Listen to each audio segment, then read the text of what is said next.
बहुत लोगों को ऐसा लगता है कि इंडियन लॉज सिर्फ टेनेंट्स को मतलब सिर्फ किराएदारों को प्रोटेक्शन ग्रांट करते हैं, बट ये सच नहीं है। In fact there are many laws in India that actually protect the landlord.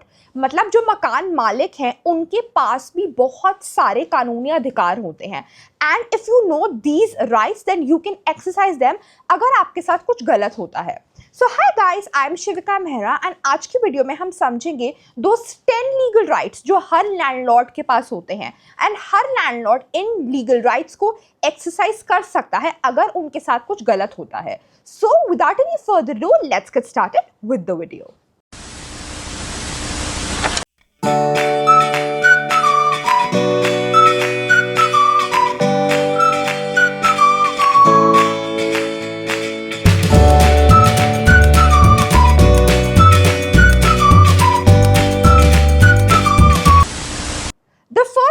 Right is right to receive rent on time. इसका बहुत सिंपल मतलब है कि हर लैंडलॉर्ड के पास ये राइट है कि टेनेंट उसको टाइम टू टाइम रेंट पे करे। बेसिकली अगर tenant time to time rent pay नहीं करता है मकान मालिक को, then actually the landlord can take a legal action against the tenant.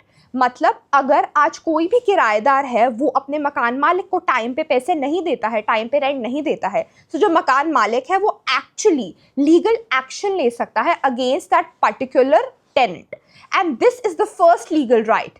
The first legal right is to receive rent on time. The second legal right is right to a written rental agreement. इसका बहुत simple मतलब है कि हर landlord के पास right होता है to create a rental agreement, and उसमें वो सारी अपनी टर्म्स एंड कंडीशंस मेंशन कर सकता है। ये जो रेंट एग्रीमेंट होता है ये मेंशन करता है हर वो important cheese. For an example, rent कितना होगा, कितने महीने के लिए आप उस पर्टिकुलर टेनेंट को अपना घर दे रहे हैं, अगर कुछ वायलेशन होती है तो क्या पनिशमेंट होगी, क्या चीज़ें टेनेंट कर सकता है, क्या चीज़ें वो नहीं कर सकता है। All these things and many other things are mentioned in that rent agreement. ये रेंट एग्रीमेंट इसलिए बनाया जाता है कि फ्यूचर में डिस्प्यूट होने के चांसेस कम हो जाए, एंड ये रेंट एग्रीमेंट बनाना हर लैंडलॉर्ड का, हर मालिक मकान का लीगल राइट है। The next legal right is right to security deposit.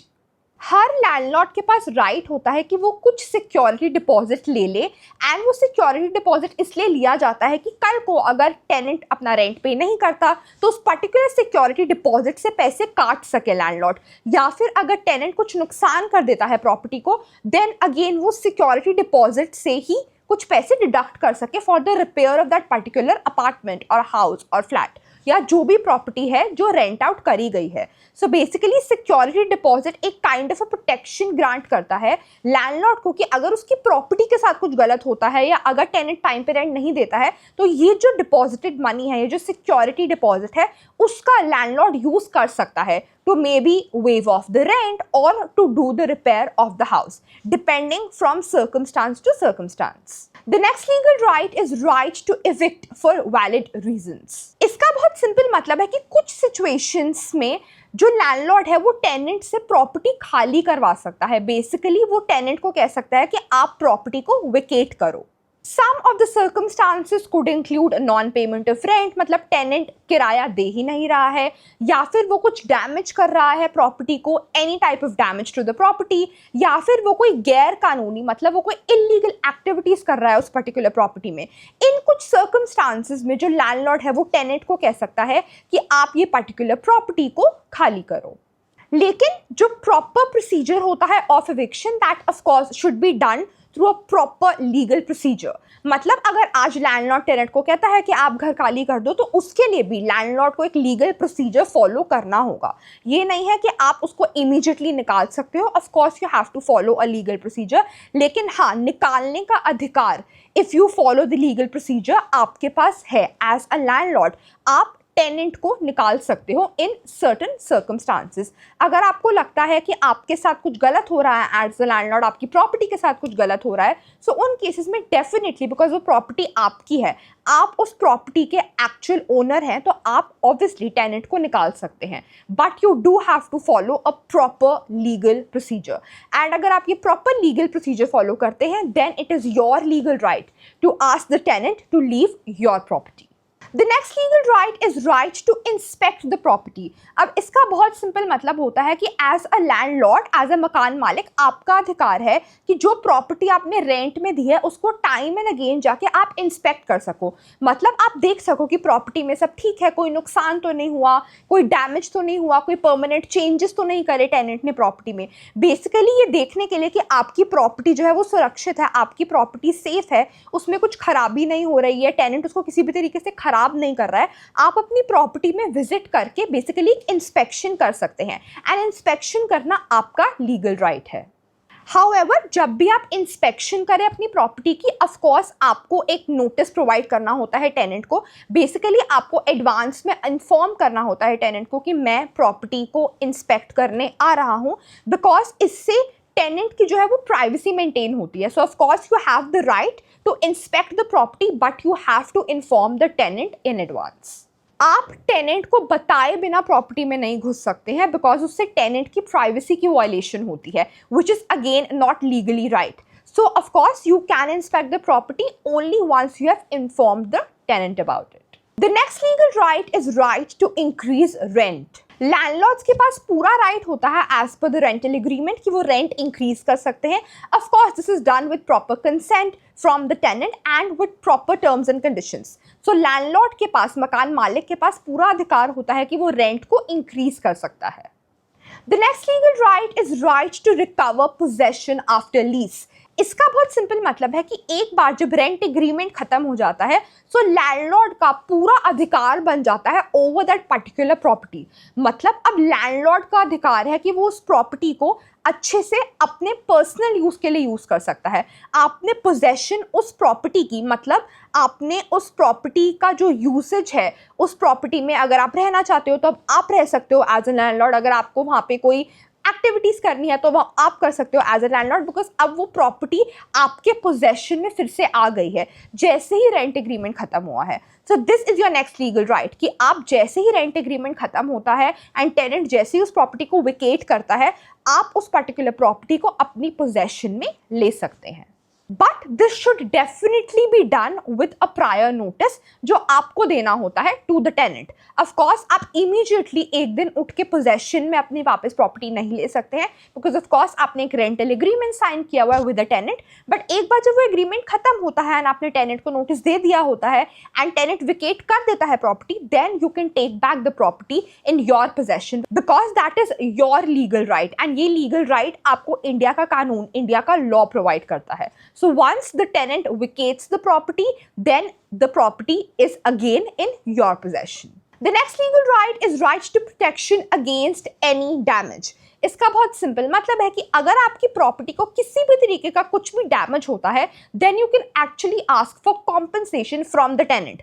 Basically अगर मकान मालिक को लगता है कि उसकी प्रॉपर्टी का, उसके घर का, उसके फ्लैट का, अपार्टमेंट का, जो भी आपने बेसिकली प्रॉपर्टी रेंट पे दे रखी थी, उसको किसी भी तरीके से कुछ भी नुकसान हुआ है एंड किराएदार ने वो नुकसान किया है, सो जो मकान मालिक है वो किराएदार से कॉम्पनसेशन मतलब पैसे मांग सकता है कि आप मुझे पैसे दो जिससे मैं ये पर्टिकुलर रिपेयर वर्क करवा सकूँ, उन चीज़ों को ठीक करवा सकूं जिनको आपने खराब किया है। बिकॉज ये पैसे मांगना, ये कॉम्पनसेशन डिमांड करना आपका लीगल राइट है एज अ लैंडलॉर्ड। सो या तो आप सिक्योरिटी डिपॉजिट से पैसा डिडक्ट कर सकते हो, लेकिन अगर टेनेंट आपसे एग्री नहीं करता है एंड अगर कोई रिफ्ट होती है, then of course as a landlord you can take legal action against the tenant. Basically आप कोर्ट में केस फाइल कर सकते हो सेइंग कि आपकी प्रॉपर्टी को इस इंसान ने डैमेज किया है, and then the court decides कि एग्जैक्टली आपको कितने पैसे मिलने चाहिए, क्या होना चाहिए केस का, क्या आपको कॉम्पनसेशन मिलनी चाहिए, नहीं मिलनी चाहिए तो क्यों नहीं मिलनी चाहिए तो कितनी मिलनी चाहिए। सो बेसिकली अगर आपकी प्रॉपर्टी को कुछ भी डैमेज होता है, then basically you have the right to at least ask for compensation. The next legal right is right to legal remedies. इसका बहुत सिंपल मतलब है कि अगर आज एक लैंडलॉर्ड और एक टेनेंट में डिस्प्यूट होता है, तो लैंडलॉर्ड के पास पूरा राइट है कि वो टेनेंट के खिलाफ केस दर्ज करवा सकता है। एज अ लैंडलॉर्ड आपके पास भी कानूनी हक है कि आप केस फाइल कर सकते हो against the tenant. the last and a very important legal right is right to set reasonable restrictions. इसका बहुत सिंपल मतलब ये है कि जब भी आप एक रेंट एग्रीमेंट में एंटर कर रहे हैं विद द टेनेंट, तो आपके पास राइट है कि आप कुछ रीजनेबल रिस्ट्रिक्शंस सेट कर सकते हो ऑन दैट पर्टिकुलर टेनेंट. आपके पास अधिकार है कि आप किराएदार पे कुछ रीजनेबल रिस्ट्रिक्शंस लगा सकते हो, सच एज आप किराएदार को कह सकते हो कि आप इस प्रॉपर्टी को डैमेज करोगे तो मैं आपसे कॉम्पनसेशन लूंगा, या फिर आप किराएदार को ये कह सकते हो कि आप इस प्रॉपर्टी में कोई भी परमानेंट चेंजेस नहीं कर सकते हो. अगर आप करना चाहते हो तो उसके लिए आपको मेरी परमिशन लेनी पड़ेगी. एक और बहुत common reasonable restriction could be कि आप किराएदार को ये कह सकते हो कि आप इस प्रॉपर्टी में कुछ भी गैर कानूनी कोई भी इलीगल एक्टिविटीज नहीं करोगे, एंड अगर आप ऐसा करोगे तो मैं आपके अगेंस्ट एक लीगल एक्शन लूंगा. सो बेसिकली जो रीजनेबल रिस्ट्रिक्शंस हैं, जो एक राइटफुल लीगल रिस्ट्रिक्शंस है, वो आप टेनेंट पे डेफिनेटली इंपोज कर सकते हो. प्रॉपर्टी आपकी है, ओनर आप हो प्रॉपर्टी के, एंड आप अपनी प्रॉपर्टी को किसी भी तरीके की कोई भी खराबी से बचाने के लिए कोई भी रीजनेबल रिस्ट्रिक्शंस डेफिनेटली इंपोज कर सकते हो on the tenant. Understanding the rights of a landlord is very very very important. In rights से आपको एग्जैक्टली पता चलता है कि कल को अगर आप अपनी कोई भी प्रॉपर्टी किसी को रेंट पे देते हो तो आपके एज अ मकान मालिक, एज अ लैंडलॉर्ड क्या राइट्स हैं. I really hope that you found this video useful. आपको पता चला होगा that as a landlord आपके क्या rights हैं in India. I really hope that you found this video useful, but before I conclude the video, I just want to mention that I come up with legal videos in which I explain law topics in a very simple manner with very relatable real life examples. So अगर आपको किसी भी legal topic में कुछ भी doubt है, you can let me know in the comments down below and I will film a separate video explaining that law topic to you in a very simple manner with very relatable real life examples.